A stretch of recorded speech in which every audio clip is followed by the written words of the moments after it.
Good morning to all of you. आज के इस वीडियो में हम लोग पढ़ेंगे रोटरी स्क्रू कंप्रेसर के बारे में। तो इससे पहले मैं बता दूं कि जो रोटरी स्क्रू कंप्रेसर है, ये बेसिकली एक रोटरी कंप्रेसर का एग्जाम्पल्स हैं। और इसमें जो हम पिछले वीडियो में बताए थे कि रोटरी कंप्रेसर का बेसिकली दो टाइप्स होता है, एक पॉजिटिव डिस्प्लेसमेंट टाइप और एक स्टेडी फ्लो टाइप। तो ये जो स्क्रू कंप्रेसर है वो एज ए एग्जाम्पल्स है हमारा positive displacement type rotary compressor का।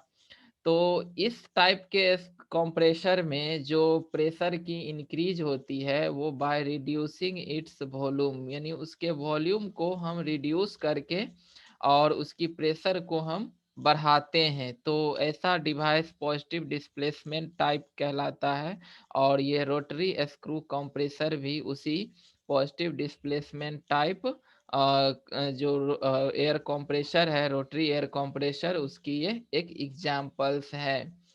तो आज हम इसको पढ़ेंगे कि रोटरी एयर स्क्रू कंप्रेसर का कंस्ट्रक्शन कैसा होता है, वो कैसे काम करती है और किस प्रिंसिपल के उसका यूज करके वो एयर के प्रेशर को वो बढ़ाती है। तो इस वीडियो को लास्ट तक जरूर देखिएगा और अगर पसंद आए तो लाइक कीजिए, दोस्तों के साथ शेयर कीजिए।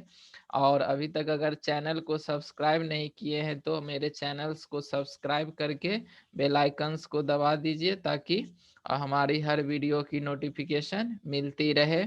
तो चलिए हम शुरू करते हैं रोटरी स्क्रू कंप्रेसर का कैसा कंस्ट्रक्शन होता है और कैसे ये काम करता है।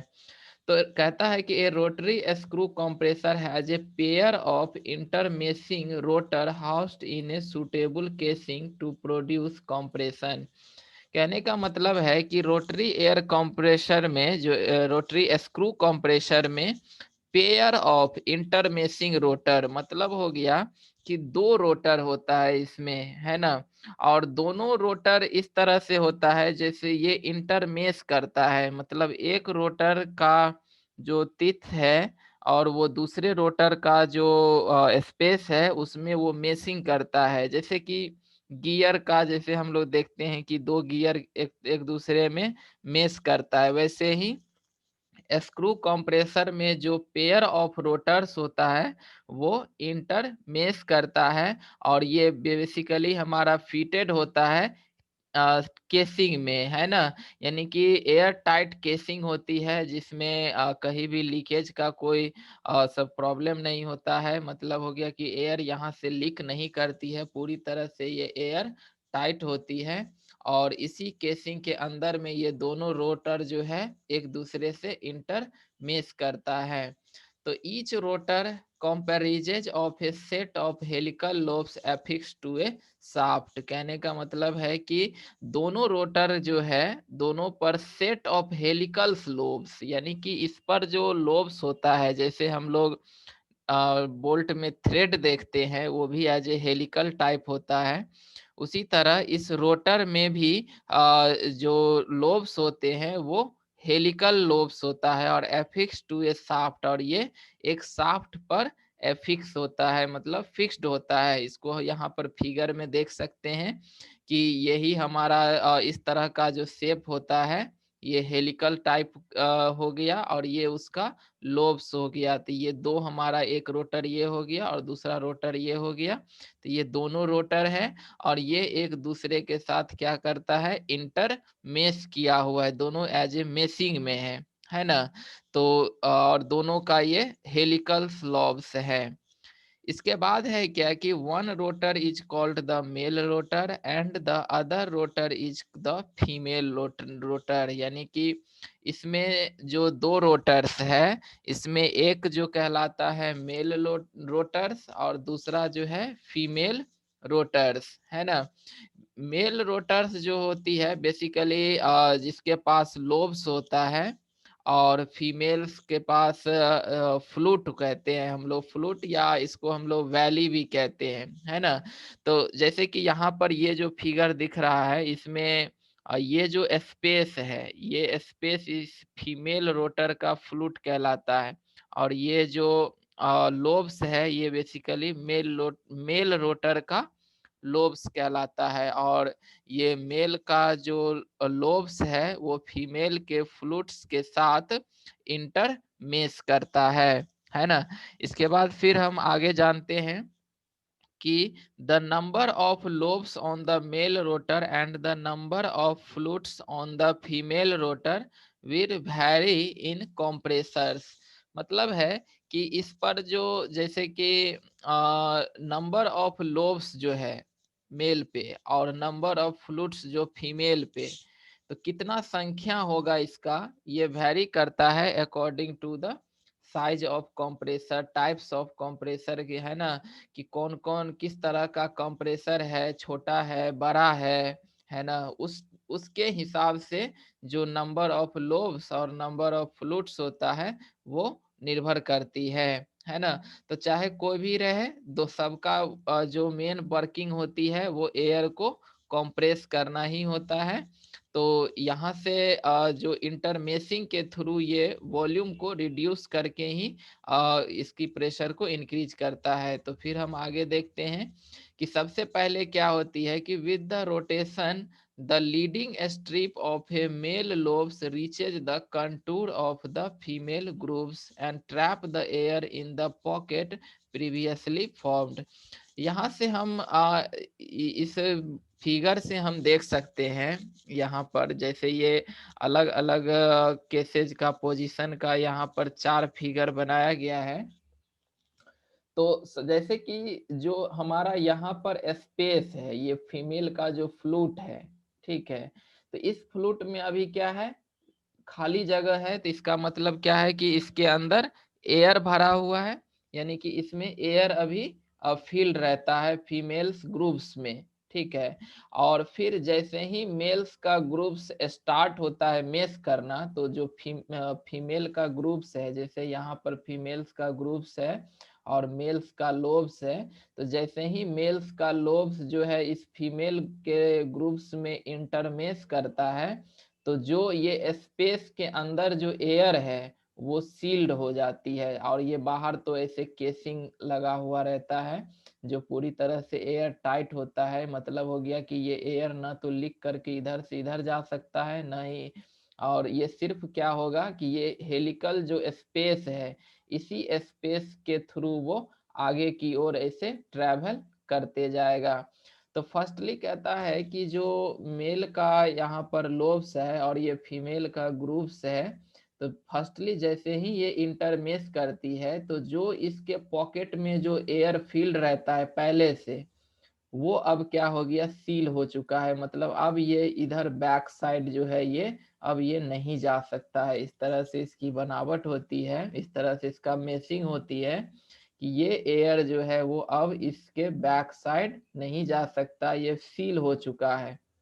इसके बाद ये फर्दर रोटेशन होता है, ये जो मेल लोब्स है वो फीमेल ग्रुप्स के थ्रू आगे की ओर ये मूव करना शुरू करता है। तो स्वाभाविक है कि पहले ये पॉकेट जो है ये पूरा तरह से ओपन था, तो इसमें ज्यादा अमाउंट में एयर मौजूद था। और जब यहाँ पर मेल का लोब्स जब इसमें इंटरमेश कर गया इसके साथ, तो ये लार्ज इतना बड़ा वॉल्यूम जो है वो रिड्यूस होके एक शॉर्ट वॉल्यूम में जो है वो कन्वर्ट हो गया, है ना। तो स्वाभाविक है यहाँ पर क्या हुआ, इसकी वॉल्यूम घट गया। यहाँ वॉल्यूम क्यों घट गया, तो जो मेल का लोब्स है वो आकर के इस फीमेल के फ्लूट का जो स्पेस था जहां पर पहले से एयर भरा हुआ है, उसको मोस्ट ऑफ द जगह ये स्पेस जो है ये मेल का लोब्स ले लिया। और जो बाकी जो स्पेस बचा ये फीमेल्स के पॉकेट में, तो वो एयर जो है सारा का सारा उसी स्मॉल वॉल्यूम में चला जाता है। तो इस कारण से वॉल्यूम क्या हो गई, घट गई। तो एयर का प्रेशर क्या होगा, बढ़ेगा। तो जैसे ही एयर का प्रेशर बढ़ेगा तो ये एयर जो है इस हेलिकल ग्रुप्स के थ्रू आगे मूव करना शुरू करेगा। तो एयर जो है, अब जैसे ये पहले इसमें था, यहाँ पे था एयर, अब ये सेकेंड हेलिकल ग्रुप जो यहाँ पे है, यहाँ आ चुका है, तो ये मेल्स लोब्स जो है इसको फर्दर आगे की ओर, क्योंकि ये दोनों रोटेशन में है और दोनों रोटर ही हैं इसमें, और दोनों रोटर है, तो इस ये जो मेल का लोब्स है ये इस एयर को आगे की ओर क्या करते जाएगा, पुश करते जाएगा, और ये एयर जो है इसी ग्रुप्स के थ्रू वो फर्दर आगे की ओर मूव करते जाएगा। तो इस तरह से पहले इस ग्रुप्स में आया, फिर यहाँ से आगे ट्रांसफर होके इस ग्रुप्स में आया, यहाँ पर भी जो इस फीमेल ग्रुप्स के थ्रू, और ये मेल का जो लोब्स है इसकी इंटरमेसिंग के कारण, वॉल्यूम रिड्यूस होने के कारण, ये एयर जो है इसी ग्रुप्स के थ्रू होते हुए वो आगे की ओर क्या हो रहा है, मूव करते जा रहा है। और इस तरह से लास्टली वो मूव करते करते जब यहाँ पर इंड पॉइंट पे पहुंचता है, ठीक है, तो यहाँ पर इंड पॉइंट पर पहुंचने के बाद यहाँ पर क्या लगा हुआ है, एक रिसीवर टैंक लगा हुआ है। तो रिसीवर टैंक लगा हुआ है, तो ये एयर जो है अंडर प्रेशर, हालांकि बहुत ज्यादा प्रेशर इंक्रीज नहीं होता है, क्योंकि ये एक मतलब ऐसा डिवाइस है स्क्रू कंप्रेसर जिसमें लार्ज राइज नहीं होता है, प्रेशर रेशियो बहुत ज्यादा नहीं होता है, लेकिन फिर भी एक जो हमारा अगर स्मॉल पर्पस के लिए अगर हम लोग यूज करते हैं तो वहां पर ये सुटेबल होता है। तो कहने का मतलब है कि जो अभी ये ग्रुप्स के थ्रू जो एयर यहाँ से कंप्रेस होते होते आया है, वो इस रिसीवर टैंक में आके कलेक्ट हो जाती है। सिमिलरली ये चूंकि ये लगातार रोटेशन में है और ये कंटिन्यूअस है, तो अभी इस लोब में भी है, इस ग्रुप्स में भी एयर आ रहा है, इसमें भी आ रहा है, इसमें भी आ रहा है, तो ये क्या होगा कि एज ए एयर का जो मूवमेंट है वो इस तरह से मतलब हो गया कि ये इस तरह से हेलिकल के मूव करते करते ये आगे की ओर मूव करते यहाँ पर एक जो रिसीवर टैंक है उसमें आकर के ये कलेक्ट हो जाती है, और ये यहाँ पर इसकी प्रेशर इंक्रीज हो जाती है, तो ये लगातार होते जाता है। तो कंटिन्यूअस ऑपरेशन के कारण जो एयर का डिलीवरी होती है वो लगातार इसमें होते रहती है। और चूंकि यहाँ पर ऑयल सील्ड होता है, हम बता दें कि स्क्रू कंप्रेसर में जो ऑयल सील्ड होता है, यहाँ पर लुब्रिकेटिंग ऑयल भी रहता है, ये ऑयल बेसिकली हमारा काम करता है, इसको कूल रखने का काम करता है, प्लस में इसको लुब्रिकेट भी करता है, प्लस में इसमें जो सीलिंग का जो काम होता है कि एयर जो है से इस ग्रुप से बैक होकर के कहीं इसमें लीक ना हो जाए, तो वो सील करता है ऑयल। और ये नॉइज का भी ये कम करता है। स्वाभाविक है कि दोनों इंटरमेसिंग में है, तो बिना लुब्रिकेंट का ये नॉइज करेगा, है ना। अगर वही लुब्रिकेंट डाल देते हैं तो ये आसानी से एक दूसरे के ऊपर स्लाइड कर पाएगा और इस तरह से नॉइज भी कम होगी। तो स्क्रू कंप्रेसर जो होती है वो इसी तरह by intermeshing of female groups and male lobes, ये इंटरमेस से वॉल्यूम का जो रिडक्शन होती है उस कारण से इसका प्रेशर जो है वो इंक्रीज होता है, और ये प्रेशर इंक्रीज जो हाई प्रेशर का एयर इसी ग्रुप्स के through helical thread by helical lobes, या हम ऐसे कहें helical groups by helical groups जो है ये आगे की ओर मूव करते जाता है, और जब यहाँ पर लास्ट इंड पे पहुंचती है तो यहाँ से हाई प्रेशर पर ये रिसीवर टैंक में जा करके जमा हो जाता है, और इस तरह से लगातार सप्लाई होते रहती है रिसीवर टैंक में। तो रिसीवर टैंक का भी प्रेशर क्या होता है, इंक्रीज होते जाता है। अब फाइनली जब हमारा एक डिलीवरी प्रेशर तक इंक्रीज होती है तो फिर हम इस डिलीवरी वाल्व को ओपन करके हम इसकी क्या करते हैं, यूज कर लेते हैं अपना जो भी पर्पस के लिए होती है ना। तो जनरली ये कोई कोई मतलब सिंपल सा जो कंप्रेसर होता है जैसे सुपर चार्जर हो गया, या लुब्रिकेंट ऑयल सप्लाई हो गया जिसको वो स्प्रे करते रहता है, तो इन सब चीज़ों में छोटा छोटा एप्लीकेशन में हम इस स्क्रू टाइप कंप्रेसर का यूज करते हैं। तो आई थिंक कि ये इसका वर्किंग जो है वो आ गया होगा समझ में। यहाँ पर वही सब सारा चीज लिखा हुआ है कि the air is moved down the female rotor groups, ये जैसे ही मेल का ये इंट्रैप करता है, एयर जो है फीमेल रोटर के थ्रू वो मूव करता है and compressed as the volume, और वॉल्यूम उसकी रिड्यूस होने के कारण वो कॉम्प्रेस्ड हो जाती है।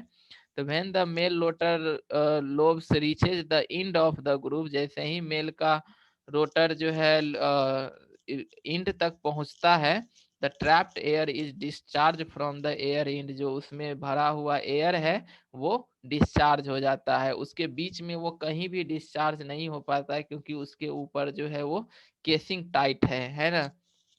तो इस तरह से हम कहते हैं कि 10 air with higher pressure is collected in receiver, और the oil used in this compressor perform cooling, lubrication, sealing and noise dissipation. तो इस तरह से स्क्रू रोटरी कंप्रेसर जो है वो हमारा वर्क करता है। तो आई थिंक कि इसका कंस्ट्रक्शन, वर्किंग प्रिंसिपल सब लोगों को क्लियर हो गया होगा। तो अगर ये वीडियो पसंद आए तो लाइक ज़रूर कीजिए, शेयर कीजिए, ताकि आपके दोस्तों को भी फायदा हो इसका, है ना। Thank you.